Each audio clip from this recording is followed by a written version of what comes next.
कि बाणासुर एक दैत्य था, पर दैत्य होते हुए भी वो महादेव जी का भक्त था। देखिए ये रहा है, जितने भी दैत्यगण होते थे या तो ये ब्रह्मा जी की तपस्या करते थे या महादेव जी की, ठाकुर जी की नहीं करते थे। वो ब्रह्मा और महादेव जी की तपस्या करके ये इंद्र को परेशान करते थे। ठाकुर जी की तपस्या न करें, केवल ब्रह्मा और महादेव जी। तो यहाँ पर बाणासुर जो है वो महादेव जी का भक्त है, महादेव जी का श्रृंगार करता है, सेवा करता है। एक दिन महादेव जी खुश हो जाते हैं, कहते मांगो वरदान, क्या चाहिए? तो बाणासुर कहने लगा कुछ नहीं चाहिए, आप खुश हो गए यही बहुत है। बोले नहीं नहीं, कुछ तो कहो, कुछ तो मांगो। तो बाणासुर कहने लगा आप मुझे 1000 हाथ दे दो। बोले 1000 हाथ वो किस लिए?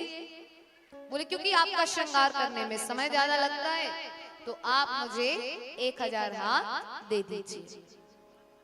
बोले तो इससे क्या होगा? बोला आपके श्रृंगार करने में समय कम लगेगा। ब्रह्मा यहाँ महादेव जी ने बिना सोचे समझे आशीर्वाद दे दिया कि तुम्हारे 1000 हाथ हो जाए, तथास्तु। अब बाणासुर के 1000 हाथ। अब जो श्रृंगार 10-12 घंटे में हो, 1-2 घंटे में हो जाए। अब वो बाणासुर को हाथ भारी लगने लगते हैं, वो उन पहाड़ों में मार रहा है, उन हाथों को रो रहा है, महादेव जी को बुला रहा है। और जब महादेव जी को बुलाता है तो महादेव जी आए और कहने लगे कहो क्या बात है? तो कहने लगे कि आपने मुझे ये हाथ दिए हैं ना, ये अच्छे नहीं लग रहे, ये वापस ले लो। महादेव जी कहने लगे दिया हुआ वरदान वापस नहीं लेते, अब तो आपको 1000 हाथ मिल गए, इन्हीं में रहो। बोले नहीं नहीं, आपको वापस लेने पड़ेंगे।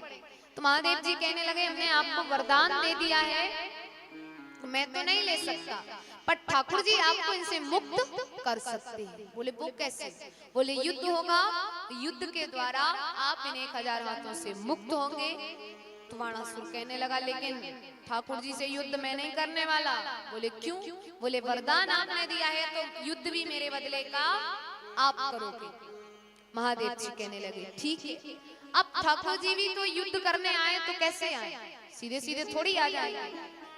तो बाणासुर की पुत्री उषा ठाकुर जी के पौत्र अनिरुद्ध जी को स्वप्न में पति के रूप में देखती है। तुम्हारा है तो दैत्य की कन्या, कुछ तो दैत्यों जैसे कार्य करेगी। तो ना घर में किसी को बताया, ना कुछ संदेश भेजा, ना कुछ नहीं, सीधे अनिरुद्ध जी का अपहरण करा लिया, अपने महल बुलवा लिया। अब बात बाणासुर को पता चली, बाणासुर को बात पता चली तो बाणासुर ठाकुर जी से कहने लगा अब ऐसे नहीं है वापस आएंगे। ठाकुर जी कहने लगे क्यों? विवाह हो गया तो अब भेज दो। बोले ऐसे नहीं आएंगे। बोले फिर कैसे आएंगे? बोले आपको युद्ध करने आना पड़ेगा, फिर हम यहाँ से भेजेंगे, क्योंकि उसको 1000 हाथों से मुक्त होना है। ठाकुर जी आते हैं, पहला तीर चलाते हैं और पहले तीर से ही बाणासुर को 1000 हाथों से मुक्त करते हैं। दूसरा तीर चलाने वाले हैं कि महादेव जी आते हैं और ठाकुर जी को रोकने लगते हैं कि बस प्रभु हो गया, इसको केवल 1000 हाथों से मुक्त कराना था, तो ये लीला रची गई थी। अब बाणासुर से कहते तुम अपनी बेटी को भेजो। ठाकुर जी से युद्ध करते हुए कहते अब आप अपनी बहू को ले जाओ। तो इस प्रकार से बाणासुर की कथा। अब महाराज कथा